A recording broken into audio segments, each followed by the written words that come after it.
नमस्कार, आपके साथ मैं अनामिका अजय मिश्रा। हरियाणा में राज्यसभा चुनाव को लेकर सियासी सरगर्मियां तेज हो चुकी हैं। नेता प्रतिपक्ष भूपेंद्र हुड्डा ने इनेलो नेता अभय चौटाला के बयान पर पलटवार किया। हुड्डा ने कहा कि अगर अभय चौटाला के विधायक वोट डालते हैं तो ये साबित हो जाएगा कि वो बीजेपी की बी टीम है। आपको बता दें कि कुछ दिन पहले अभय चौटाला ने हुड्डा को बीजेपी के हाथों बिकने की बात कही थी। है एक कांग्रेस का है। पहले कांग्रेस 2 बार क्या खेल करके गई है। सुभाष चंद्र के टाइम में कांग्रेस ने किस तरह से पेन की शाही बदली थी, शाही कांड किया था। उसके बाद इन्हीं का अपना जो ट्रेजरर है उसको पिछले चुनाव में किस तरह से इन्होंने हराने का काम किया था। इस बार भी कांग्रेस उसी तरह का गेम करेगी। कांग्रेस के ही एमएलए बिकेंगे, आप देखना। हुड्डा से बातचीत करके तीसरा कैंडिडेट खड़ा हुआ है, मेरे ख्याल से नहीं हो सकता। सारी दुनिया जानती है, सारा प्रदेश जानता है कि आज हुड्डा बीजेपी के हाथों में खेलता है। बीजेपी की सरकार हुड्डा ने बनाई। हमारे साथियों से विचार विमर्श करेंगे, देखेंगे क्या करना है। अभी बहुत समय है। अच्छा, ऐसा है, 3 कैंडिडेट हैं, 2 बीजेपी के हैं, 1 कांग्रेस का है। अभय सिंह चौटाला जी ना तो कांग्रेस को चाहते हैं ना बीजेपी को चाहते हैं, तीसरा फिर वो एब्सेंट करें। अगर वो वोट देते हैं तो इसका मतलब बीजेपी की बी टीम है। लेकिन 2 सीट है, एक कांग्रेस पार्टी जीतेगी, बाकी दोनों बीजेपी कैंडिडेट वो अपना फैसला कर लेंगे उनमें से कौन एक जीतेगा। इस तरह से तो काफी दिलचस्प नजर आ रहा है इस वक्त हरियाणा प्रदेश में राज्यसभा का रण। बयानबाजी का दौर, वार पलटवार का दौर चल रहा है। इनेलो कह रही है, अभय चौटाला ने कहा कि भूपेंद्र हुड्डा बीजेपी के हाथों बिके हुए हैं। हुड्डा साहब कह रहे हैं कि अगर अभय चौटाला यानी आईएनएलडी का वोट जाता है, इसका मतलब है कि आईएनएलडी बीजेपी की बी टीम है। 2 खास मेहमान हमारे साथ जुड़ गए हैं इस बातचीत को आगे बढ़ाने के लिए। इनकी प्रतिक्रियाओं को जानने के लिए आइए इनके पास चलते हैं। कांग्रेस प्रवक्ता गगन खरोड़ है हमारे साथ और आईएनएलडी प्रवक्ता ओंकार सिंह हमारे साथ जुड़ गए। आप दोनों का मैं स्वागत करती हूं। गगन साहब, आपसे शुरू कर लेते हैं। क्या चल रहा है सर, ये वार पलटवार या कुछ है? आप ये जो बयानबाजी आ रही है इसके पीछे भी कुछ है? सबसे पहले आपको और जो साथी प्रवक्ता है उनको और जो हरियाणा प्रदेश की देश की जनता आपका ये प्रोग्राम देख रही है उन सबको हाथ जोड़ के नमस्कार, राम राम। अभी तो पता क्या मैडम, ये समझ ही नहीं आ रहा। अभी मतलब कि इनेलो के सिर्फ 2 एमएलए हैं। अब हमेशा से ही एक प्रवृत्ति रही है और जब भी हम पिछला रिकॉर्ड हम चेक करेंगे तो इनेलो ने हमेशा ही बीजेपी को सपोर्ट किया है। अब ये आज भी, क्योंकि मैं आपको एक बात बीच में मतलब कि कहना चाह रहा हूँ, इसमें कोई 2 राय नहीं है कि चौटाला परिवार, क्योंकि उसमें माननीय हमारे पूर्व उप प्रधानमंत्री चौधरी देवीलाल जी रहे थे, वो एक हरियाणा के और देश के सम्मानित राजनीतिक रहे हैं। लेकिन जिस तरीके से ये इनेलो राजनीति कर रही है, ये तो मतलब कि सबकी समझदार है। ये कहते कुछ है, करते कुछ है। अभी जो आज का मुद्दा है, और ये जो मैंने अभय चौटाला जी का, क्योंकि वो भी हमारे पूर्व में कई चीजों के मतलब के अध्यक्ष रहे हैं, ओलंपिक एसोसिएशन और इन चीजों के, लेकिन जो उनकी ये बयानबाजी है वो ये दर्शा रही है कि मतलब के अप्रविष्टता उसमें दिख रही है कि वो भूपेंद्र सिंह हुड्डा को, जो हमारे सीएलपी लीडर है कांग्रेस के, उनको कह दिए बी टीम कांग्रेस की, बीजेपी की। लेकिन अब ये जो इलेक्शन होगा, बी टीम नहीं कह रहे कि बीजेपी के हाथों बिके हुए हैं। बी टीम तो आप लोग कह रहे हैं आईएनएलडी को। अरे वही मैं कहना चाह रहा हूँ। अब ये चीज तो ये दर्शाएगी जब ये 16 तारीख को इलेक्शन हो जाएगा, इनेलो की 2 वोट है, सिर्फ 2 वोट, और वो इतना बड़ा अपने आप को छाती ठोक के कह रहे हैं कि हम पता नहीं क्या कर देंगे। अब उनकी 2 वोट कहाँ जाएगी, उससे पता चल जाएगा पूरी हरियाणा की और देश की जनता को कि इनेलो कैसे प्रबंध करती है और कैसा काम करती है। सिंह साहब जवाब, सिंह साहब जवाब। ठीक है, आ रही हूँ, मैं आ रही हूँ, सुन लीजिए, ओंकार सिंह को भी बोलने का मौका दीजिए, आ रही हूँ मैं। सिंह साहब जवाब। अनामिका जी देखिए, अभय चौटाला जी ने जो बोला वो पास्ट एक्सपीरियंस के बेस पे बोला कि जब आर.के. नंद जी को खड़ा किया गया था, आर.के. नंद जी एक आजाद उम्मीदवार थे, साझे उम्मीदवार थे। उसमें पेन की शाही किसने बदली, उसमें अपना वोट कास्ट किसने नहीं किया। मैं मानता हूँ हमारी 2 वोट है, और ये भी आपको मैं बता रहा हूँ कि हम बीजेपी की बी टीम नहीं, कांग्रेस ही बीजेपी की बी टीम है। और दूसरी बात, अगर अभय चौटाला जी ने ये कहा कि ये इतिहास रहा है, आप इतिहास उठा लो ना जी।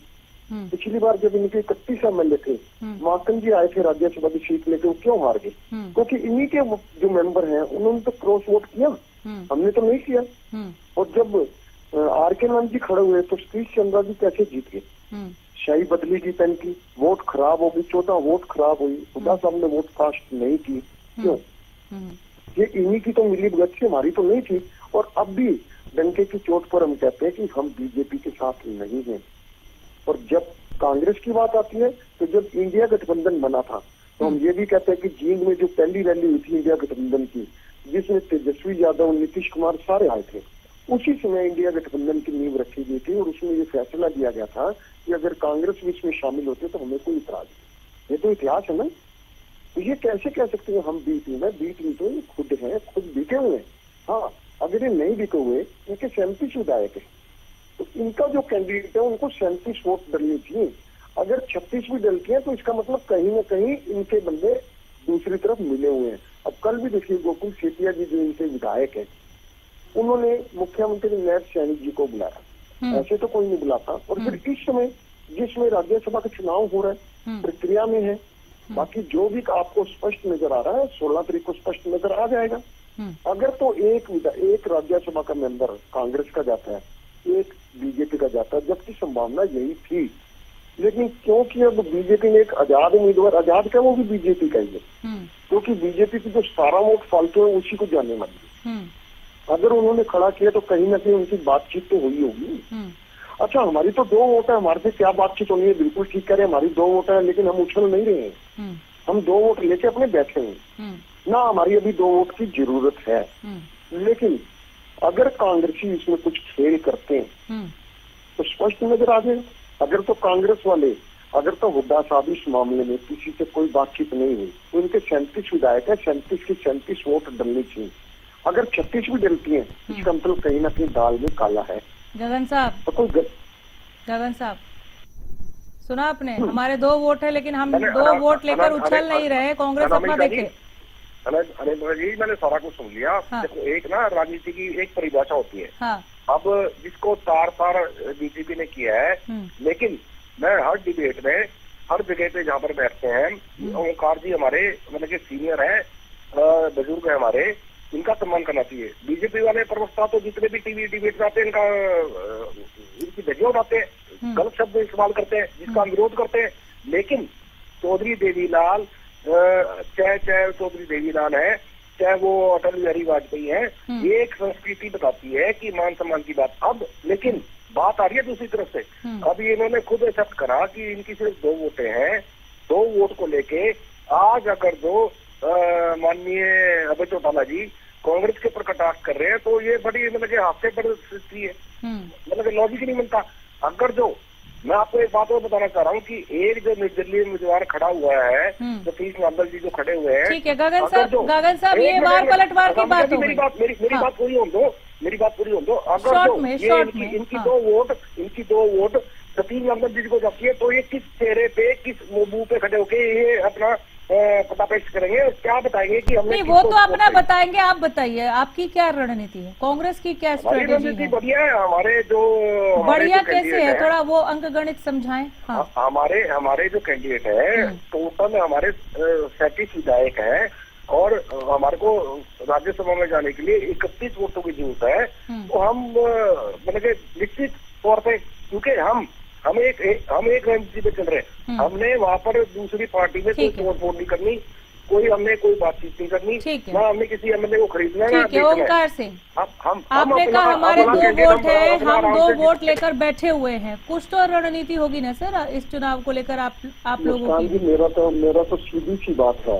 इनके 37 विधायक है, अगर इनके राज्यसभा के सदस्यों को 37 वोट मिलती है, तो इसका मतलब कांग्रेस एकजुट है। अगर 36 मिलती है या 35 मिलती है या उससे कम मिलती है, इसका मतलब कांग्रेस अपनी बात कर रही है। आपके 2 वोट है, आप उनका क्या करने वाले हैं? खुलकर बोलिए सर। सुनिए, आज हमारी वोट की तो कोई जरूरत है नहीं, हाँ। क्योंकि मौजूदा परिस्थितियों में एक MP राज्यसभा का कांग्रेस का और एक बीजेपी का जाता हुआ नजर आता है। लेकिन खेला होने की स्थिति में कांग्रेस के ही टूटेंगे, हमारे वालों की तो जरूरत ही नहीं। और एक बात और कहना चाहूंगा, चौधरी अभय सिंह चौटाला जुबान के बनी है, जो कहते हैं वो करते हैं। और उन्होंने जो कहा है बहुत सोच समझ कर कहा है कि अगर बीजेपी ने तीसरा कैंडिडेट खड़ा किया तो कहीं ना कहीं हुड्डा साहब से बातचीत करके खड़ा किया होगा। तो दूर क्यों जाते हो? आज 9 तारीख हो गई है, आज पहले तो देखिए कागज वापिस किसका होता है।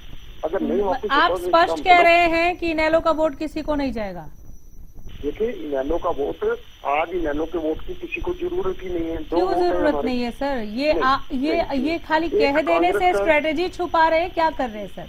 नहीं सुनिए, 37 वोट कांग्रेस के पास है, 31 की जरूरत है, एक कांग्रेस का एक बीजेपी का। ये तो खेला वहाँ पे होगा। नहीं, तीसरा कैंडिडेट भी है ना मैदान में। नहीं क्रॉस आपने खुद कहा कि बीजेपी के बचे हुए वोट निर्दलीय को जाएंगे। सुनिए, मुस्कान तो जाएगा क्रॉस, अगर कांग्रेस क्रॉस वोटिंग करेगी तभी तो खेला होगा। हमारी क्रॉस वोटिंग का तो कोई मतलब ही नहीं है। हाँ। अगर कांग्रेस क्रॉस वोटिंग करेगी, अगर 37 की इनकी वोटें कम होकर 30 रह जाती हैं तो खेला हो जाएगा ना। हम वोट डालेंगे नहीं डालेंगे, किसको डालेंगे, हमारा तो फ्यूचर की बात है। हमारी वोट डालने में डालने का आज कोई महत्व नहीं है, क्योंकि दोनों पार्टियों के पास अपने अपने एक राज्यसभा सदस्य के लिए पूरी वोट है। ठीक है, गगन करो। अनामिका जी, मैं आपसे एक क्वेश्चन की सोच रहा हूँ। एक सवाल है, वो मेरे भी आप इनसे पूछ लो कि इनकी जो वोट है क्या ये डालेंगे या नहीं डालेंगे, और डालेंगे तो किसको डालेंगे? वो दोनों बात कह गए ना अभी। वो कह रहे हैं हम शांत बैठे अपने 2 वोट लेकर, लेकिन साथ में ओंकार सिंह ने ये भी कहा कि ये तो हम फ्यूचर में देखेंगे, फ्यूचर में तय करेंगे। आपने बोला, सिंह साहब बोला, ये जो राजनीति करते हैं, हाँ। ये ना अभी एक बयान आया था 2 दिन पहले कि हमारे जो CLP लीडर है माननीय भूपेंद्र सिंह हुड्डा जी, कि वो अपना दबाव में ED CID के चक्कर में अपना प्रेशर की टैक्टिक्स में और ये काम करते हैं। कैंडिडेट सतीश सांदल जी जो है वो उनकी प्रोडक्ट है। मैं इनसे पूछना चाह रहा हूँ, ये जो बयान दे रहे हैं, इनके जो 2 वोट है ये अपने दल डील करेंगे या किसी को डालेंगे? और डालेंगे तो किसको डालेंगे? इनसे पूछ लो एक बार, स्पष्ट हो जाएगा। ओंकार सिंह, डालने पड़ेंगे ना। ओंकार सिंह, मुस्कान जी, अनामिका से बात कर रहे हैं आप, सिंह साहब। आप अनामिका से बात कर रहे हैं। अनामिका जी, मैंने स्पष्ट कह दिया कि आज हमारे 2 वोट की कोई जरूरत नहीं है किसी को। जब 37 इनके पक्के हैं, फिर इनको किस चीज का खतरा है? अगर इनके पक्के नहीं है तभी तो खतरा नजर आ रहा है इनको। अगर इनमें गुटबाजी नहीं है तो इनको तो छाती ठोक के कहना चाहिए हमारे 37 विधायक है और 37 ही वोट डलेंगी, और वो वोट करमवीर बोध जी को डलेंगी। अगर इनको कहीं ना कहीं खतरा नजर आ रहा है, जो बार बार हमारे से पूछ रहे हैं कि तुम्हारी वोट कहाँ जाएगी, भाई आज हम कैसे बता दें आपको हमारी वोट कहाँ जाएगी? हम राजनीतिक दल है, हमारा अलग राजनीतिक दल है, हम किसको वोट डालेंगे किसको नहीं। आज आपको अपने लिए नहीं पता ओंकार सिंह कि हम कैसे बता दें कि हमारी वोट कहाँ जाएगी, लेकिन कांग्रेस इनेलो को ये पता है कि कांग्रेस का कौन बिका हुआ है और उनकी वोट कहाँ जाएगी, आपको ये पता है। वो मेरे को नहीं पता, वो तो दुनिया को पता है। वो तो पूरे हरियाणा को पता है कौन कौन मुख्यमंत्री की कहाँ तारीफ कर रहा है, कहाँ कहाँ मुख्यमंत्री से मुलाकात हो रही है। मैं तो इतना सा कहना चाहता हूँ, अगर इनके 37 विधायक पक्के हैं तो इनका एक राज्यसभा का सदस्य पक्का है, इनको चिंता करने की जरूरत नहीं, हमारी वोट की जरूरत ही नहीं पड़ेगी इसमें। हम आज इनको कैसे बता दें कि हम वोट किसको डालने वाले। चलिए, बहुत शुक्रिया आप दोनों का इस तमाम बातचीत के लिए। तो अभी भी जो वार पलटवार का जो दौर है वो खत्म होता नजर नहीं आ रहा है, इसीलिए हम बार बार बता रहे हैं कि सरगर्मियां अपने चरम पर है राज्यसभा चुनाव को लेकर, और इन सभी राजनेताओं की ओर से जो प्रतिक्रियाएं आ रही हैं वो भी काफी आक्रामक नजर आ रही हैं।